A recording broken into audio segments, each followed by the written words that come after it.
Sejam bem-vindos ao Sul Sombrio.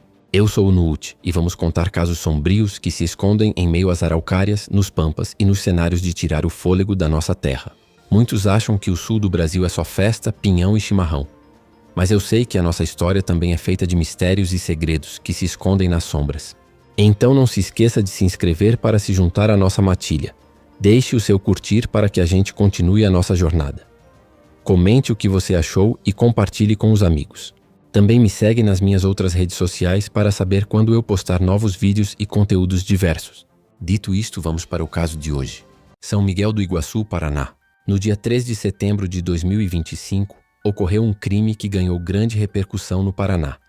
A morte da mulher Jaqueline Rodrigues Pereira, encontrada com um tiro na cabeça na área externa da residência do casal, em São Miguel do Iguaçu, no oeste do Paraná.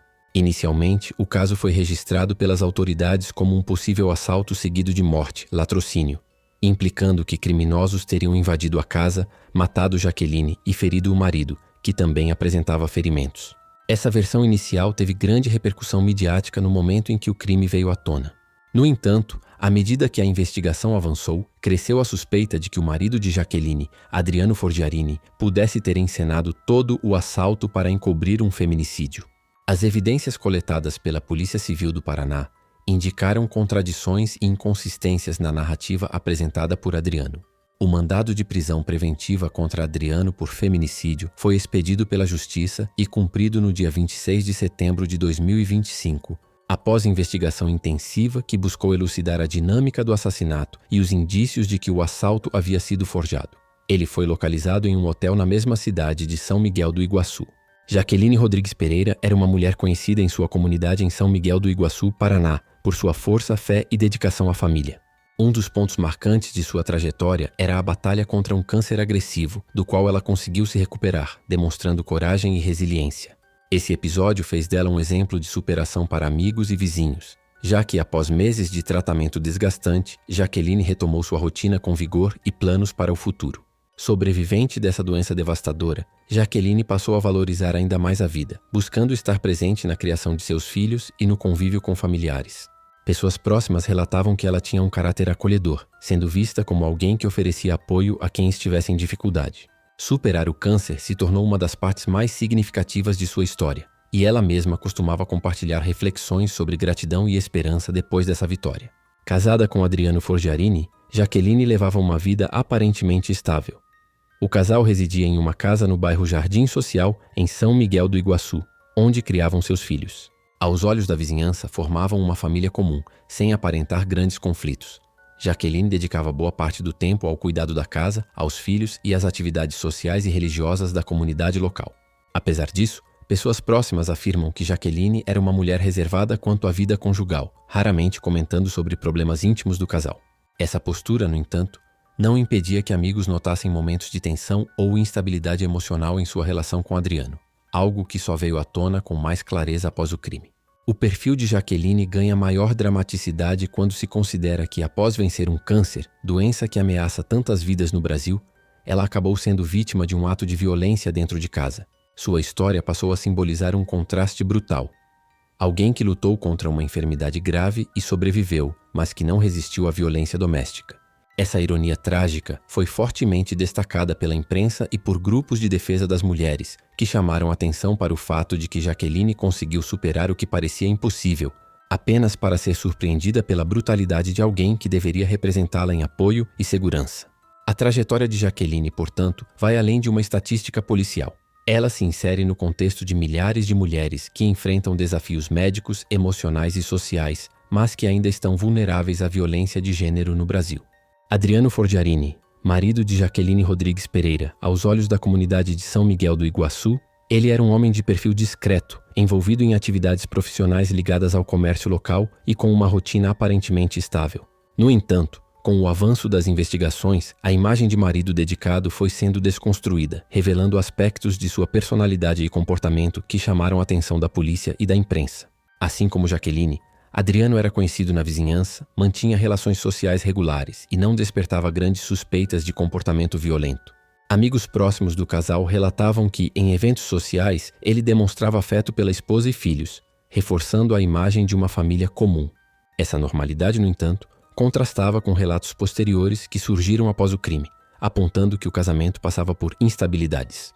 Discussões, ciúmes e tensões financeiras teriam sido parte da vida conjugal, mas nunca de forma explícita ou pública.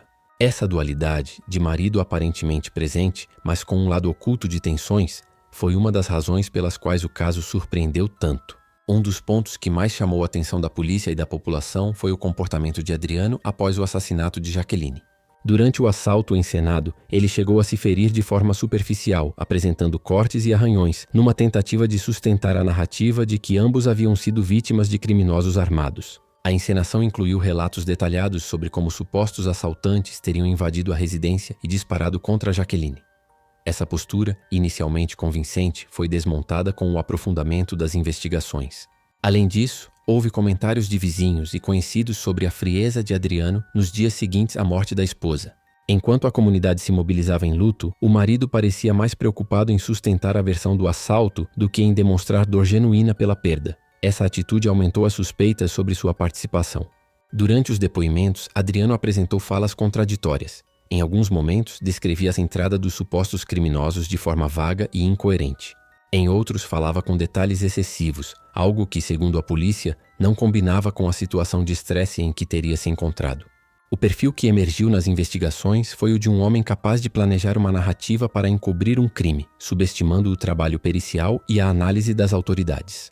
Esse traço reforçou a tese de que Adriano não apenas cometeu o assassinato, mas também agiu de forma calculista ao tentar simular um cenário de latrocínio. No dia 26 de setembro de 2025, Adriano foi preso preventivamente em um hotel de São Miguel do Iguaçu. O local escolhido para se hospedar foi interpretado pela polícia como uma tentativa de se afastar momentaneamente da pressão social e familiar sem fugir da cidade. A prisão trouxe à tona uma nova camada do perfil do suspeito. Alguém que buscava se esconder sem abandonar completamente o território que conhecia. A madrugada do dia 13 de setembro de 2025 marcou de forma definitiva a vida da família de Jaqueline Rodrigues Pereira e da comunidade de São Miguel do Iguaçu, no oeste do Paraná. Foi nesse dia que a versão inicial de um assalto violento tomou forma, para depois ser desconstruída pelas investigações. Segundo o relato registrado inicialmente pela Polícia Militar, Adriano Forgiarini teria informado que homens armados invadiram a casa do casal, no bairro Jardim Social, por volta da madrugada. Ele disse que os criminosos teriam rendido ambos, disparado contra Jaqueline e depois fugido sem levar praticamente nada de valor. Quando os socorristas chegaram, encontraram Jaqueline caída ao chão já sem vida, com um ferimento de bala na cabeça. Ao lado dela estava Adriano, apresentando lesões superficiais como arranhões e cortes leves, compatíveis com uma agressão menor, mas não com a gravidade de um ataque em que um dos envolvidos havia sido executado com tamanha violência. Adriano relatou que tentou proteger a esposa, mas foi contido pelos supostos assaltantes. Segundo ele, o disparo que atingiu Jaqueline teria sido feito sem motivo, um ato de frieza dos invasores. Essa narrativa buscava sustentar a hipótese de latrocínio, roubo seguido de morte, crime infelizmente recorrente na região. No entanto, os próprios policiais que atenderam à ocorrência estranharam a cena. Não havia sinais claros de arrombamento. Objetos de valor continuavam no local. O comportamento de Adriano soava mais ensaiado do que de uma vítima em choque. A notícia da morte de Jaqueline se espalhou rapidamente pela cidade. Amigos e vizinhos que conheciam sua história de superação contra o câncer ficaram consternados com a brutalidade da situação. A versão de um latrocínio inicial gerou medo e indignação, pois se pensava que criminosos perigosos estariam agindo livremente pela região. Velas foram acesas, grupos comunitários se mobilizaram em correntes de oração e solidariedade à família. Mas, em meio ao luto, também surgiram os primeiros questionamentos. Se era um assalto, por que apenas Jaqueline foi alvejada com violência extrema? Por que nada de valor significativo havia sido levado? A Polícia Civil do Paraná, ao assumir o caso, já partia de duas linhas de investigação. Latrocínio real com fuga rápida dos criminosos. Encenação de assalto, com possível motivação interna envolvendo alguém próximo da vítima.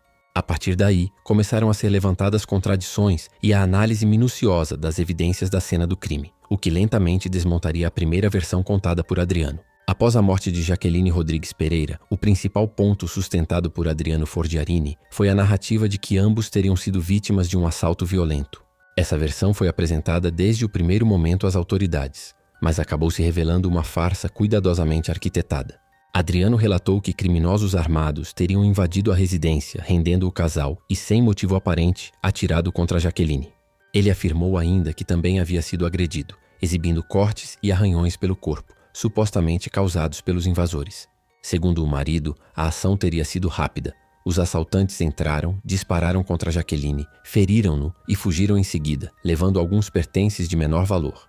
Esse detalhe foi incluído para reforçar a narrativa de latrocínio, embora os investigadores logo percebessem que objetos importantes, como dinheiro e eletrônicos, permaneciam no local. Apesar da versão inicial, havia diversos pontos que chamaram a atenção da Polícia Civil. A ausência de arrombamento. Portas e janelas não apresentavam sinais de invasão forçada. Escolha da vítima.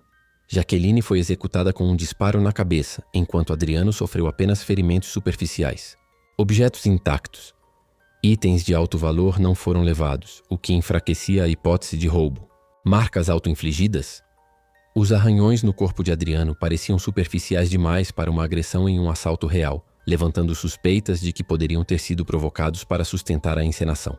Além da cena em si, o comportamento de Adriano levantou desconfiança. Em depoimentos, ele demonstrava excesso de detalhes em alguns momentos e falta de clareza em outros. Essa contradição, falar demais em certas partes e pouco em outras, chamou a atenção dos investigadores. Outro ponto que despertou estranheza foi sua frieza diante do corpo da esposa e nas horas seguintes ao crime. Pessoas próximas afirmaram que Adriano parecia mais preocupado em convencer sobre a existência de assaltantes do que em lamentar a morte de Jaqueline. A simulação do assalto, em um primeiro momento, confundiu a opinião pública.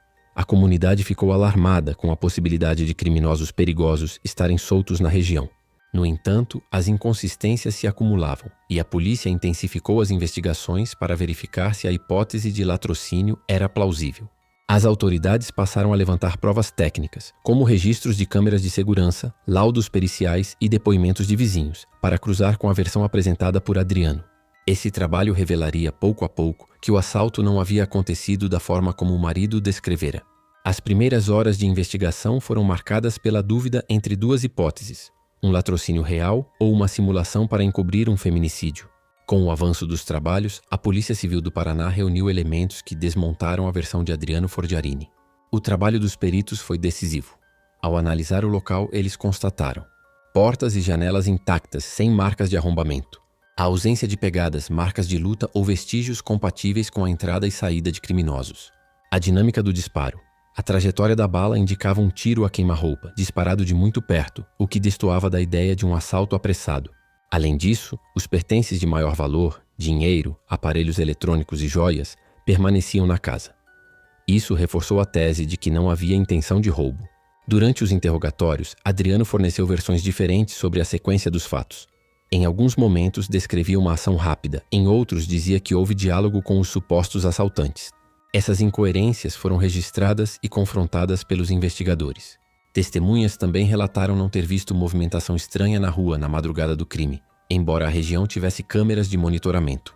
As imagens confirmaram: nenhum carro ou pessoa estranha foi registrada entrando ou saindo da residência no horário indicado. Outro ponto que desmontou a farsa foram os próprios ferimentos de Adriano. Examinados por peritos, os arranhões eram superficiais demais e em locais de fácil acesso para automutilação. Não correspondiam a agressões típicas de um assalto, em que as vítimas geralmente apresentam lesões de defesa ou marcas mais intensas de violência. Imagens de câmeras próximas mostraram apenas a rotina do casal naquela noite, sem a presença de terceiros. O silêncio da rua contrastava com a narrativa de Adriano sobre uma fuga rápida de assaltantes após o crime. Essa ausência de provas visuais foi crucial para reforçar que o assalto não existiu.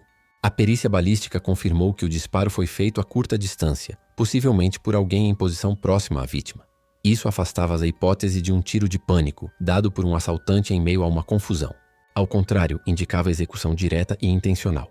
Diante do conjunto das provas, laudos técnicos, inconsistências nos depoimentos, ausência de vestígios de invasão e análises das câmeras, a Polícia Civil concluiu que o assalto foi simulado por Adriano Forgiarini para tentar encobrir o assassinato da própria esposa. Essa constatação mudou completamente o rumo da investigação, levando ao pedido de prisão preventiva do marido, decretado e cumprido em 26 de setembro de 2025. Com a prisão preventiva de Adriano Forgiarini em 26 de setembro de 2025, as investigações da Polícia Civil do Paraná avançaram para consolidar o inquérito e compreender as motivações do crime. Até o momento, os elementos reunidos indicam que Jaqueline não foi vítima de um assalto, mas sim de um feminicídio premeditado. Embora a investigação ainda esteja em andamento, a linha principal da polícia é de que Adriano teria planejado o crime movido por conflitos conjugais.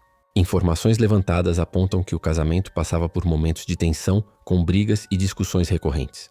Não está descartada a possibilidade de ciúmes, desentendimentos financeiros ou até uma relação extraconjugal como estopim da tragédia. As autoridades, no entanto, não divulgaram publicamente um motivo único e conclusivo, justamente para não prejudicar o andamento do processo. O que se sabe é que havia instabilidade emocional e sinais de desgaste na vida do casal. A tentativa de simular um latrocínio foi interpretada pelos investigadores como uma forma de Adriano tentar desviar a suspeita imediata de si, criando a narrativa de vítimas de criminosos externos. Mobilizar a comunidade em torno de um falso cenário de insegurança, o que poderia reforçar sua inocência. Amenizar as consequências legais, já que um latrocínio não recairia diretamente sobre ele. Essa encenação, contudo, caiu por terra em poucos dias diante das provas técnicas e da inconsistência dos relatos. Até o momento, a polícia já confirmou. Jaqueline foi executada a queima-roupa com um tiro na cabeça. Não houve assalto real, pois não existiram invasores ou fuga de criminosos. Adriano se feriu superficialmente para sustentar sua versão, mas os laudos comprovaram que as marcas eram artificiais. Câmeras e perícias não registraram movimentação estranha que sustentasse a hipótese de latrocínio. Depoimentos de vizinhos e conhecidos reforçaram que não havia indícios de perigo externo na região naquela madrugada.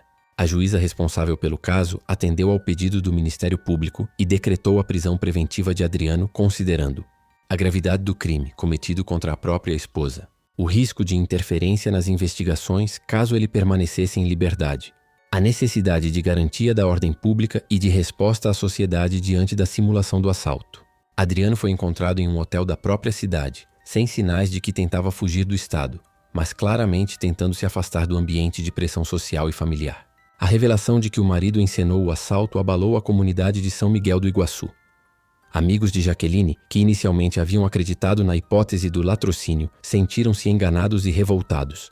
O caso também repercutiu em todo o Paraná, reforçando o debate sobre feminicídio e a manipulação de narrativas por parte dos agressores.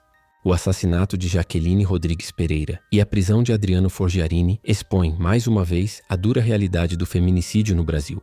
O caso não é apenas uma tragédia particular, mas também um retrato de como a violência doméstica pode se transformar em crime letal, mesmo quando, à primeira vista, a relação conjugal parece estável. Jaqueline havia vencido uma batalha contra o câncer, doença que colocou sua vida em risco e exigiu resiliência. Essa vitória era motivo de orgulho para familiares e amigos, que viam nela uma mulher forte e esperançosa.